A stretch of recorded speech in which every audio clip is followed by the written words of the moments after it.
وەکو قوتابی لە خولی نمونەی بەرەولووتکە بە پلەی سێم دەرچووم زۆر دەستخۆشیان لێکم وانەکانمان پێ کاتبوو لە ئینگلیزی و عەرەبی و وانە ئاینیەکان زۆر سپاسیانەکەم دەستخۆشیان لێکم هیوادارم بەردەوام بن بەناوی خۆی بەخشندەی میهرەبان ئێمە وەکو مامۆستای وانەی ژیانی پێغەمبەران ماوەی 3 ساڵە لەگەڵ ناوەندی سلێمانی ڕێکخراوی قوتابیانی کوردستان لە خولی بەرەولووتکە بەردەوامین لەگەڵ مناڵان کە وانەی پەروەردە و ئەدەب و ئەخلاقیان فێر ئەەکەین ئامانجمان لە کردنەوەی ئەم خولانە پەروەردەکردنی نەوەکانە بە پەروەردەیەکی ڕاست و دروست کە دەمانەوێت مناڵان لەسەر ئەدەب و ئەخلاق و ڕەوشتی بەرز پەروەردە بکرێت و دەستخۆشی زۆرم هەیە لێرە بۆ دایکان و باوکان کە ئەمانەتی مناڵەکانیان لەو ماوەی خولەیە بە ئێمە سپارد و متمانیان پێکردین کە لەو ماوەیە بتوانین ئەو زانست و زانەرانەی کە لە لامانە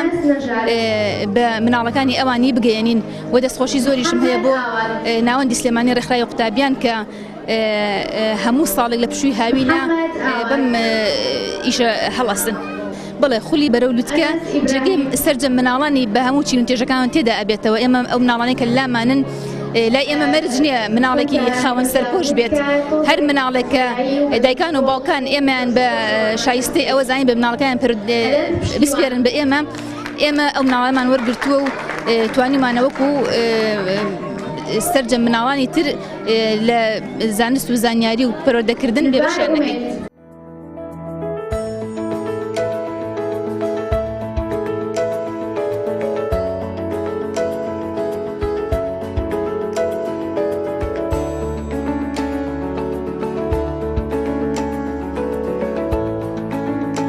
بەناوی خۆی بەخشندەی میهرەبان دیارە ئەمڕۆ ئاهەنگی کۆتایی خولی نمونەی بەرەولووتکەی ناوەندی سلێمانیە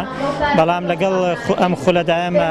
چەندین خولی ترمان هەیە لە ناوەندی ئەولێر لە ناوەندی کۆیە لە ناوەندی پشدەر لە گەرمیان لە تانجەرۆ و هەروە لە هەڵەبجەی شەید و لە ناوەندەکانی تری ڕێکخراوی قوتابیانی کوردستان و لەقەکانیشمان ئێمە سوپاس بۆخوا هەم لە خولی نمونەی بەرەولووتکە هەم لە خولی نەوەکانی پێغەمبەر هەم لە خولی نەوەی نوێ بە هەموو ئەم خولانە ئەتوانین بڵین زیاد لە 1000 قوتابی و خوێندکار ئەم ساڵ لە کوردستان بەشدار بوون و لە هەموو شار و شارچەکان لە ماوەی مانجێک بۆ مانگونی چەندین مامۆستای بەڕێز دەرزیان وتوتەوە. سوپاس بۆ خوایەمە دایک و باوکان دێن بۆ لامان نمونەی زۆر جامان پێ ئەڵێنەوە کە دڵخۆشی ئەم کارەمان ئەنجامێدەین و گڕوتینی زیاترمان پێبەخشێ. ئێمە لە ڕێکخراوی قوتابیانی کوردستان ئەمڕۆ تەحقیقی یەکێک لە ئامانجەکانی خۆمانەکەین کە ئەویش ئامانجی پەروەردەیە ئامانجمانە پەروەردەی تاکەکانی یاریمی کوردستان بکەینەوەکانی داهاتوومان بە پەروەردەی ڕەسەنی ئیسلامی پێمان وایە ڕەسەنایەتی گەلی کورد بە ئیسلامەوەی ئیسلام سەرچاوی ڕەسەنایەتی میلەتەی ئێمەیە ئەمانەوێت تاکەکانی ئێمە پەیوەست بن بە قورئان و سونەت بە ژیانی پێغەمبەر بە ئاکارە جوانەکان بۆ ئەوەی تاکێکی سودمەند و دەستپاک و داوێن پاک و خزمەتکار بن بە گەل و نیشتیمانیان و بە هیچ شێوەیەک دوور بن لە گەندەڵی دوور بن لەوەی کە دەست ببن بۆ ماڵ و سەرۆت و سامانی ئەم وڵاتە. بەڵێ بەدەمەوە هاتنی دایکان و باوکان جێی ڕێز و تەقدیرە بەڕاستی من سوپاسی هەر هەموویانەکەم لە هەموو شارەکان یعنی ئەو نمونانی کە پێمانە لە ماوەستا بەڵێ جەنابتانەوە مناڵەکەی من لای ئێوەیە سوپاس بۆخوا فێری ئاکار بووە فێری ڕێزی دایک و باوک بووە فێری ئەوە بووە کە درۆ ناکە ڕازگۆ بێ فێری ئەوە بووە کە بەباشی بخوێنێ فێری ئەوە بۆ لەوانەکانە هەمیشە ڕۆحێتی منافەسەی هەیە کە باش بخوێنە خۆی پێ بگە ئەمانە بەدەمەوە هاتنی دایک و باوک کە ساڵ بۆ ساڵ ڕێژی قوتابیانی ئێمە زیاد دەبێ نمونەیە لەسەرەوە دلیلە لەسەرەوەی ئەم خولە سودمەند بۆ لە ساڵانی پێشوو بە قوتابیان.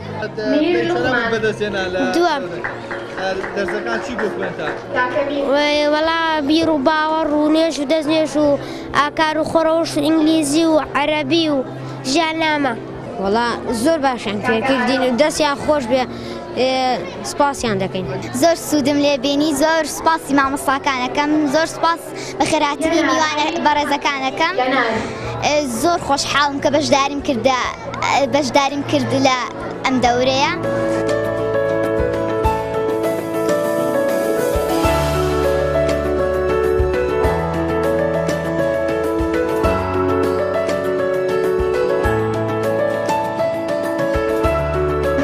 ئێمە وەکو مامۆستایانی خولی نمونەیی بەرەو کە لە پێی سلێمانی ناوەندی سلێمانی ڕێکخراوی قوتابیانی کوردستان هەڵئەسان بە سازکردنی ئەو خولە بۆ خوێندکارەکان لە مەنی هاوینەیە لە کاتی نەبوونی داوامی مەکتەب و ئەوانەیانە لەبەرەوەی هەم خوێندکاران لەم ماوەیە بتوان سوودێکی زیاتر وەربگرن و هەموو دوور بن لەو فەراغە خراپانەی کە لە هاوینانە بۆ خوێندکاران دروستە بێ. منیش وەکو مامۆستایەک لەو خولە سوپاسیان دەکەم کە هەڵیان بژاردین و بەشداریمان کرد و من بوانەی بیر و باوەڕمە خوێندکارانەوە هەوڵمانداوە ئینشاڵڵا پەروەردەیەکی تەندروست و زانستێکی سوودبەخشیان لەم ماوە کورتەیە پێ بڵێن ئینشاڵڵا کە بێتە سەرەتایەک بۆ هەوڵدانی خۆیان و سوپاسی ئەو دایک و باوکانەشەکەن کە لەم ماوەیە متمانیان بە ئێمە کرد و خوێندکارەکانیان تەسلیمی ئێمە کرد تا بتوانین پەروەردەیەکی تەندروستیان بکەین. الحەمدوللا قوتابەکان ئیستیجابەی باشیان هەبوو. من وەکو خۆم وانەی ئادابمەوە تۆ پێیان خوڕەوەشت و ئاکاری ئیسلامیەکان الحەمدوللا توانیومە سوودێکیان پێ بگەێنم بەوەیە کە قوتابیم هەبووە تەلەبەی ینی دەرەجەی باشیە ناوەکو سەد قوتابی کەوتوشم هەبوو. ینی بەمان من خۆم بەوە نازانم کە بڵێم ئیستیجابەم نەبووە. هەڵبەتە توانای زیرەکی ئیستیجابە وەرگرتنی ئەو قوتابی من هەر ئەوە نەبووە. الحەمدوللا بەس ئیستیفادەیان کردو و ئەوەی من مەبەستم بۆ گەیاندوومە.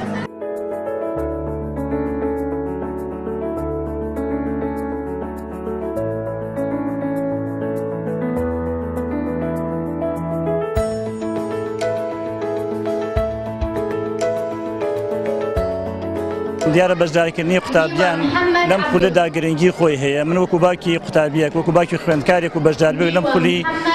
بەرەولووتکەی ناوەندی ڕێکخراوی قوتابیانی کوردستان لە ڕاستیدا ئەوەندەی کە هەستم پێکرد بێت لە ماوەی مانگونی لە خولەکەدا منداڵەکەم وەروە قوتابیەکەم زۆر سوودی بینیوە. بۆیە لێرەوە داوا دەکەم لە هەموو باوکان و دایکان لەم جۆرە خولانەدا بە تایبەتی ئەو سیقەومتمانەی کە هەیە بۆ ڕێکخراوی قوتابیان منداڵەکانیان بەشداری پێ بکەن چکات دڵنیا بن کە سوودی دەبێت لە ڕووی پەروەردەییەوە لە ڕووی ئەخلاقیەوە وهروەها لە ڕووی ڕەوشتیەوە و فێری کۆمەڵی ئاداب و هەڵسوکەوتی جوان دەبن کە لە ئایندەدا سوود و قازانجی بۆ خێزانەکان بۆ دایک و باوکەکان دەگەڕێتەوانێ. بۆیە بەشداری نەکردن لە ڕاستیدا دەتوانم بڵێم